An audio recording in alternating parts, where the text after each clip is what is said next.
apetrako ny foko ankatony didinao mandrak'izay atramin'ny fana ny fanahy masin'andriamanitra hitaridalana antsika azontsika miombona ampanao salamy koa ametraka ny fontsika ankatony ny lalan'ny tompo amen. Petraka isika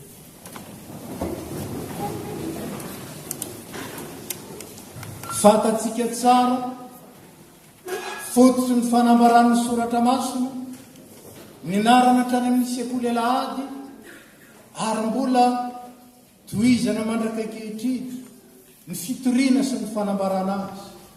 Fantatsika fa ny tenin'Andriamanitra no loharan'nym-pisina, ny tenin'Andriamanitra no nampisy ny zavatra rehetra.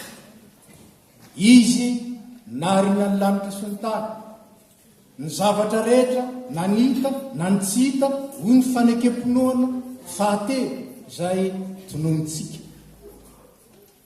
Ny tenin'Andriamanitra koa ny fanazavana ny lalantsika hoy indrindra ny mpanao salama fa nilon'ny tompo sy fanazavana ny lalako ny teninao. Ny tenin'Andriamanitra koa no namonjenantsika tamin'ny alalan'i Jesosy Kristy ilay teny tonga nofo fa tonga tety amin'izao tontolo izao Kristy hamonjy ny olona rehetra.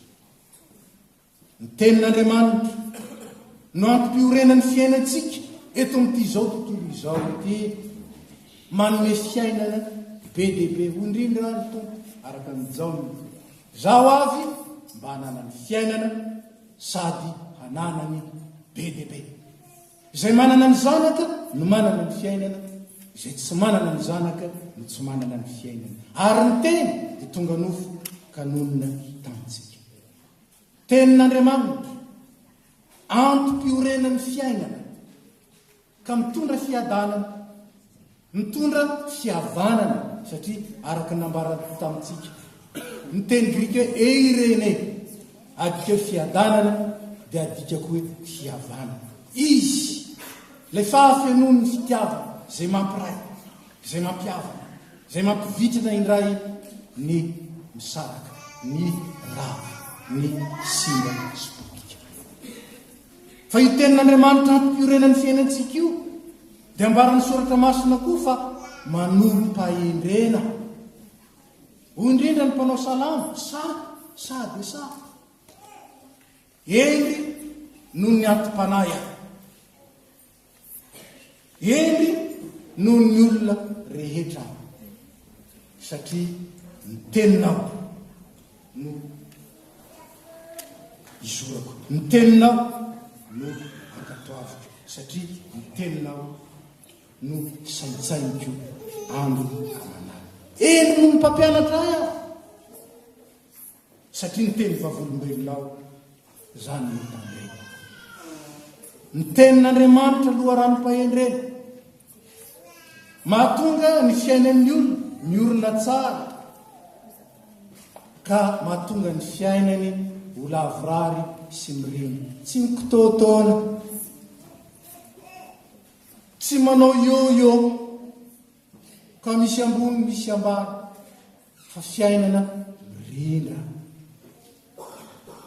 Io tenin'Andriamanitra io koa dia manome fahalalana, tsy ny fahalalana ara-tsiansakory fa ambony noho izany mampahafantatra antsika hatramin'ny zava-miafina izay an'Andriamanitra.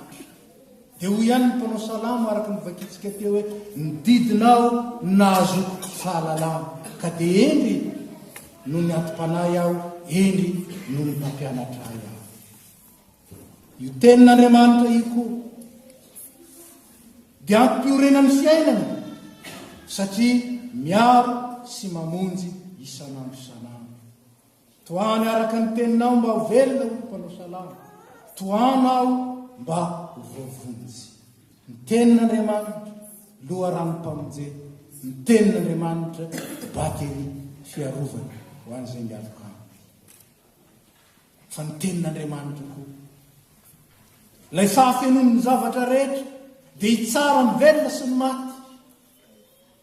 Ary raha misy mandreny teny koa Jesosy ka tsy mitandrina, za tsy mitsara azy, fa tsy tonga hitsara izao tontolo izao aho, fa hamonjy izao tontolo izao. Fa izay mandahy ka tsy mandray ny teny dia manana izay mitsara azy izy. Ny teny izay nolazaiko zany ihany mitsara azy any amin'ny andro farany. Ny tenin'Andriamanitra izay loha ranom-pahendrena, ka dia lazainy tompo hoe raha misy mandray zany teniko zany ka mitandrina azy dia hoarina amin'ny lehilahy endry izy, dia nanorina ny tranony teo ambonin'ny vatolampy, avo ny rivotra, tonga ny orana, ny safotofoto ny fiainana, kanefa tsy miotsina izy. Fa izay tsy mitandrina ny teny kosa dia hoarina amin'ny lehilahy adala, na vehivavy adala koa, izay nanorina ny tranony teo ambonin'ny fasika, ka rehefa tamin'ny rivotra sy ny orana dia nienjery zany trano zany, ary loza ny fienjerana, loza ny fienjerana. Ry havana malala, io tenin'Andriamanitra loharanom-pisina, loharanom-pahendrena, loharanom-pahalalana, fiorenan'ny fiainana sady andraisana fiainana be dia be. Io tenin'Andriamanitra izay tsara ny velona sy ny maty io, nomen'Andriamanitra antsika izany mba hitaradalana ny fiainantsika. Tsika rehetra dia efa nianatra daholo, ary rehefa nianatra tsika dia misy boky tsy maintsy hovidiana manoro ny fahalalana. Isika rehetra dia efa nifidy appareil daholo électroménager ohatra, ary rehefa mahazo an'izany isika dia misy notice d'utilisation io tsy maintsy ajaina, fa raha tsy zany simba potika ny zavatra izay novidintsika. Isika koa izay noharin'Andriamanitra araka ny teny dia efa nomeny ny Baiboly faniliny tompo sy fanazavana ny lalana. Nahatsapany asarobidiny zany ny mpanao salama dia nipetraka teny hoe apetrako ny foko ankatony didina mandrakizay ary hatramin'ny farany. Ndika teny ombonana na ndika teny diaina dia milaza hoe ny foko, aronako ny foko, hitandrina ny teninao hatramin'ny atsipiriana ary mandrakizay, hatramin'ny atsipiriana ary mandrakizay. Satria ny zavatra kely fotsiny tokoa manko dia mety mahapotika ny zavatra izay enopelatanatsika, ary tahaka izany ihany mety ho zavatra kely ihany dia mety hanimba ny fiainana. Antsony ny malagasy ny fahendreny hoe ilay singam-bolo mandavo ny vozotra. Ny tenin'Andriamanitra dia efa nomeny antsika mba hahatonga antsika handray fiainana, ary handray fiainana be dia be. Ary zany fiainana zany tsy fiainana eto fotsiny, fa fiainana araka nylazain'ny tanora izay nitory tamintsika, fiainana izay mitohy hatrany amin'ny mandrakizay. Tokana ny lala, ny tenin'Andriamanitra vary, ny tenin'Andriamanitra mpamonjy, ny tenin'Andriamanitra fanilo sy fanazavana ho amin'ny lalako azy, ary ny tenin'Andriamanitra manangana ho amin'ny fiainana mandrakizay. Saingy izany tenin'Andriamanitra zany dia tsy natao raisina fotsiny ihany, fa natao hivelomana, nitoriana. Ary moa tsy zany no baiko nomen'ny tompo ho an'ny mpianatra. Mandehanany amin'izao tontolo izao ianareo, mitoriny filazantsara amin'ny olombelona rehetra, zany no baiko, mitoriny. Mahagaga ny fomban'Andriamanitra, fa zany fitoriana ny filazantsara zany akory tsy zavatra atao petatoko, zavatra atao fotsiny comme ça, na koa azo atao na tsy azo atao. Zany fitoriana ny tenin'Andriamanitra zany dia fototra. Satria ao anatin'izany mihitsy no iainantsika izao fiainana eto an-tany izao. Amin'ny fitoriana. Ary misy karazany roa ny fitoriana. Izay tsy tokony sarahana fa indraindray sarahana betsaka. Voalohany, toriana ny fitondran-tena, izany amin'ny asa sy ny tena. Toriana amin'ny fitondran-tena amin'ny asa sy ny tena. Zany ilay tenin'Andriamanitra. Ary isa mihitsy aza Paoly apôstôly raha nanoratra amin'ny fiangonana tany Korinto izy hoe ianareo ny epistilinay. Izy moa tsy nanoratra filazantsara fa afaka niteniko izy. Ianareo ny filazantsaranay voasoratra amponay sady fantatra ary vakin'ny olona rehetra. Mitodika amintsika koa zany. Isika izao ny filazantsara tenin'Andriamanitra izay voasoratra ary vakin'ny olona rehetra. Fa ny fiteniko sy ny fiteninao, ny fihetsiko sy ny fihetsikao, ny asako sy ny asanao, ny ataoko sy ny alehako ary ny alehanao, reny rehetra reny dia manambara la Kristy tokoa no atao anatintsika na zavatra hafa. Na Kristy tokoa no atao anatintsika ny aina anatintsika na fanahy hafa. Na Kristy tokoa no ao anatintsika na olo-kafa. Ary zany natokany Paoly hiteny lozako raha tsy mitory ny filazantsara, fa tsy maintsy mitory isika. Zany nametrahany tompo antsika teto. Ahoana moa ny fomba hitorintsika? Sotra ry avy, ny fandehanana araka ny teniny. Fitoriana ny filazantsara ny fandehanana araka ny tenin'Andriamanitra. Ary zany tsy zava-baovao volovolena, fa raisiny mino. Ny finoantsika an' Jesosy Kristy, ny fandraisantsika ny filazantsara, dia tsy maintsy mivadika na miova koa ho fitondran-tena mifanaraka amin'ny filazantsara sy araka ny soratra azy. Ianareo ny filazantsara izay vakohin'ny olona rehetra. Tsy nisoratana tamin'ny ranomainty, fa tamin'ny fanahin'Andriamanitra velona hoy Paoly. Tsy teo amin'ny vato fisaka, ankehitriny tsy eo amin'ny boky na taratasy, na dia misy ihany ary ny culture amin'ny vite, na dia isy ihany aza ny tantara soratana amin'ny tantaran'olona. Tsy zany, fa soratana tamin'ny fanahy ary tsy teo amin'ny vato fisaka, fa teo amin'ny fo, teo amin'ny vato fisaka nofo. Zaho sy ianao tiany mitombo ho filazantsara azo vakina. Toriana, mandehana ianareo, mitoriany filazantsara ny olombelona rehetra, asehoany fahamarinan'ny tenin'Andriamanitra sy ny fahazavan'ny tenin'Andriamanitra amin'ny teny, amin'ny toetra ara-ny asa. Fa tsy zany ihany ny fitoriana ny filazantsara.